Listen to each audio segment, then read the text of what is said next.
In this video, I'm gonna show you how to fix TikTok draft video in less than 1 minute. So first thing, open the settings on your phone and then open the apps manager. When you open the apps manager, now you have to scroll until you find TikTok right here.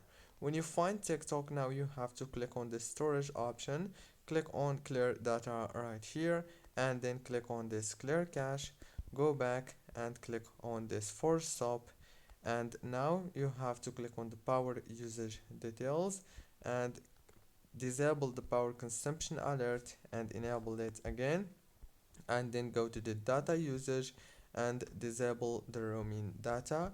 Go back to the settings of your phone, open the wireless and networks, and then go to the airplane mode, enable it for 5 seconds and disable it again.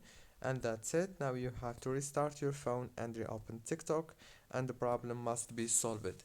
Don't forget to like, subscribe. Thank you so much for watching.